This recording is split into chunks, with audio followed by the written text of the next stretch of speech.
Muy bienvenidos a todos a una nueva entrega para la Escuela Shanti de Yoga. En este video vamos a hablar sobre los movimientos articulares que entiendo que a algunos alumnos todavía les está costando un poco, así que vamos a tratar de aclarar esas dudas.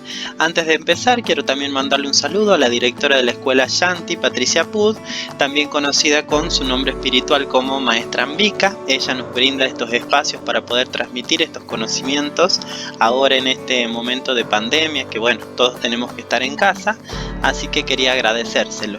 Mi nombre es Portas Luciano, soy alumno de la Escuela Shanti y sin más, empecemos. En esta diapositiva lo que quise representar son aquellos movimientos que se dan en el plano frontal. Hacia la izquierda tenemos una imagen en la cual el cuerpo se encuentra dividido en una mitad anterior o delantera y una mitad posterior o trasera. Uno de los movimientos que encontramos que se dan en este plano son los de abducción y aducción. Quiero aclarar primero una cuestión sobre la terminología. La palabra abducción no tiene una E. Nosotros la pronunciamos con una finalidad práctica, ¿sí? Para poder diferenciarla de aducción porque se pronuncian medio parecido. Entonces, para evitar confusiones, nosotros le decimos abducción. Para poder describir esta postura, nosotros vamos a tener que tener una referencia que es la línea media del cuerpo. Cuando nosotros hablamos de una separación de las extremidades de esta línea media, le vamos a llamar abducción. Y cuando nosotros vemos una aproximación de las extremidades hacia la línea media, le llamamos aducción. Entonces, que quede bien claro, en el caso de la aducción nos referimos a la aproximación de las extremidades, que también si es que la combinamos con un poco de flexión o de extensión de hombros, el brazo o la pierna pueden atravesar por delante o por detrás de la extremidad o del tronco, y al sobrepasar van a aumentar su rango de desplazamiento, pero ya no va a ser una aducción pura, ¿sí? En el caso de la abducción, que es la separación, también puede ser en diferentes rangos, siendo el rango más amplio los 180 grados cuando ya la hemos levantado a la extremidad hasta arriba de la cabeza, ¿sí? ¿Qué asanas tienen este movimiento? Bueno, yo puse dos ejemplos, hay muchos, pero puse dos. En este caso tenemos Patrasana hacia la izquierda, la chica está acostada boca arriba. En terminología técnica se dice de cúbito supino, pero si lo dicen boca arriba está perfecto. Aquí tenemos tanto los hombros como la cadera derecha abducidos y en el caso de la izquierda está en aducción. En el caso de Upavista Konasana tenemos una amplia abducción en las caderas y los hombros se encuentran aducidos combinados con una flexión de hombros, ¿sí? Otros movimientos que se dan en el plano frontal son los de lateralidad. Tenemos que también imaginarnos la línea media imaginaria y cualquier desplazamiento fuera de esta línea le vamos a llamar o flexión lateral o lateralidad. ¿Qué asanas tienen estos movimientos? Por ejemplo, la más común es Indudalasana, que claramente hay un alejamiento de este eje imaginario, ¿sí? En la siguiente diapositiva lo que voy a explicar es el plano sagital que se encuentra dividiendo el cuerpo en una mitad izquierda y una mitad derecha. Los movimientos que se dan en este plano son los movimientos de flexo-extensión y son muchas las articulaciones que presentan estos movimientos, así que hice una columna vertical y una columna horizontal. En el caso de la columna horizontal tenemos flexión, extensión y en el caso de que sea muy exagerada la extensión le llamamos hiperextensión, ¿sí? Por ejemplo, en el cuello tenemos flexión de cuello, tenemos extensión que sería cuando está neutra o simplemente erguida y hiperextensión para diferenciarla de la extensión común. En el caso de los hombros solo tenemos flexión y extensión. La flexión es cuando va hacia adelante el hombro y la extensión es cuando se proyecta hacia atrás, ¿sí? Por ejemplo, cuando se proyecta hacia adelante y está formando una L con el cuerpo es más o menos 90 grados y cuando se sigue proyectando hacia arriba vamos a decir que se puede llegar a los 180 grados. En el caso del tronco vamos a llamar flexión a este movimiento del tronco cuando está flexionado. En el caso de que se encuentre erguido lo llamamos como extensión y en el caso de que se exagere esta postura le llamamos hiperextensión. En cuanto a las caderas y las rodillas, bueno, conseguí imágenes donde tiene combinados los movimientos. Por ejemplo, en el caso de la flexión de cadera y flexión de rodilla se van a encontrar en esta situación. En el caso de la extensión de cadera y extensión de rodilla va a ser la postura de parado. Y cuando se exagere desde las caderas este movimiento va a ser la imagen número 3 de hiperextensión. En el caso de las rodillas no tienen hiperextensión, así que la tercera imagen no vale para rodillas, ¿sí? Las otras dos sí. Pasando de diapositiva, hicimos dos columnas más para las articulaciones que nos faltaban, que son los codos y las muñecas.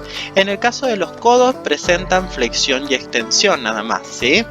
En el caso de que haya una hiperextensión en los codos, solo se puede ver por una hiperlaxitud articular que algunas personas la presentan, entonces sí puede estar hiperextendida, pero no es normal, no es algo que se dé comúnmente, así que no lo vamos a poner.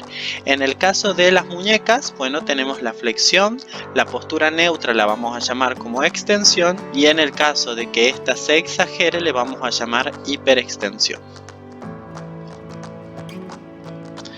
Finalmente, en los tobillos tenemos una situación particular porque no lo llamamos ni flexión ni extensión solamente a los movimientos, sino que lo llamamos flexión dorsal cuando el dorso del pie se flexiona sobre sí mismo, y flexión plantar en el caso de que la planta del pie se flexione sobre sí misma.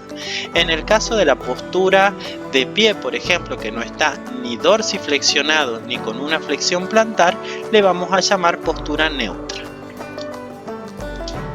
¿Qué asanas se encuentran realizando estos movimientos de flexo-extensión? Bueno, tenemos, por ejemplo, Bhujanga.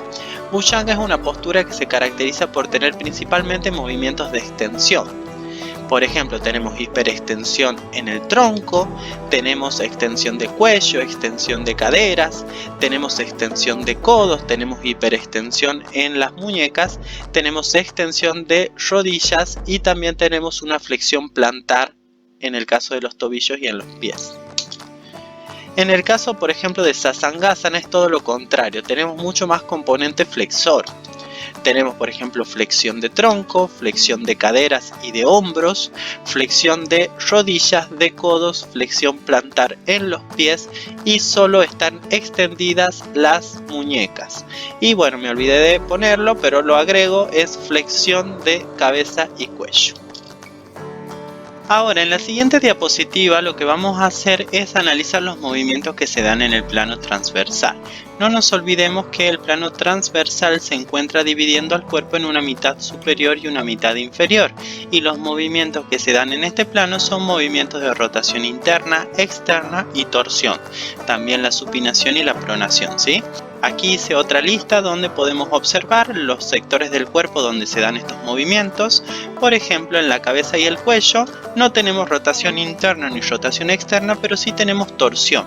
El cuello gira hacia un lado izquierdo en torsión o hacia el lado derecho. En el caso del tronco, por ejemplo, no tenemos ni rotación interna ni rotación externa, pero también gira en torsión hacia la izquierda o hacia la derecha.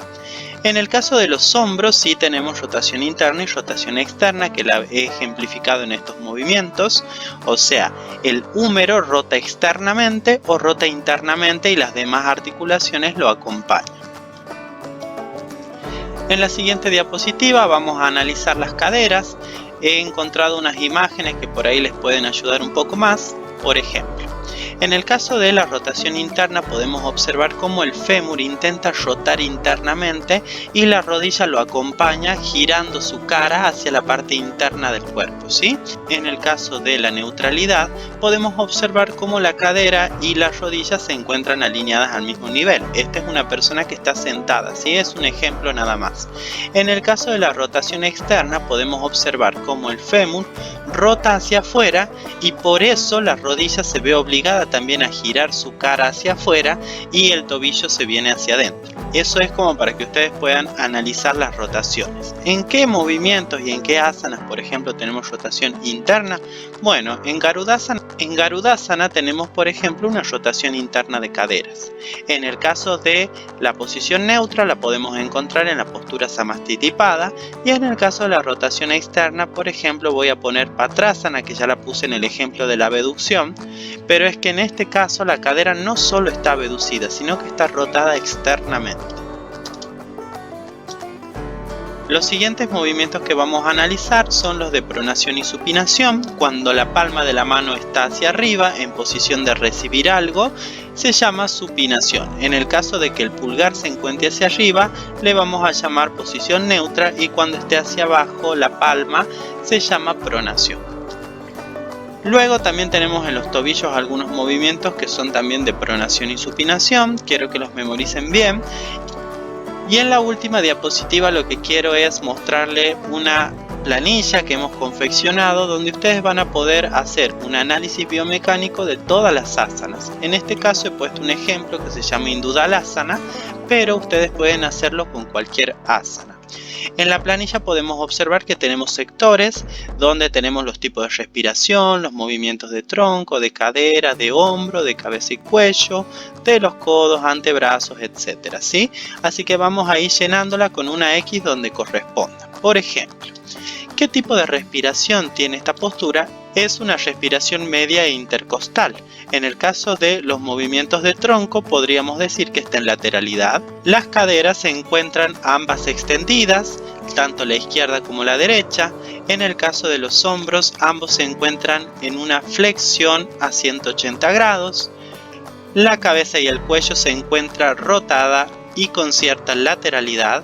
En el caso de los codos tenemos extensión de ambos codos. En los antebrazos tenemos posición neutra y las muñecas se encuentran ambas extendidas.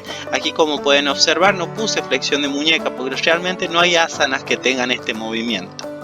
Luego las rodillas se encuentran extendidas, y en el caso de los tobillos y los pies podríamos decir que se encuentran en posición neutra. En el caso de la aducción y la abducción de los pies, para facilitarles a ustedes la comprensión, vamos a llamar a aducción cuando la punta de los pies se va hacia adentro, ¿sí? Y cuando hablamos de abducción vamos a decir que la punta de los pies se va hacia afuera. Ahí serían los cuadritos que ustedes tienen que llenar. Y en el caso de la distriz podríamos decir que la intención de la mirada está hacia arriba. Esto es todo por ahora, espero que les haya gustado. Este análisis biomecánico lo pueden hacer con cualquier asana y sería bueno que lo vayan practicando. Ya les voy a mandar un formato en PDF de esta planilla para que ustedes puedan practicar con todas las asanas. Les mando un saludo, que tengan muy buenas tardes.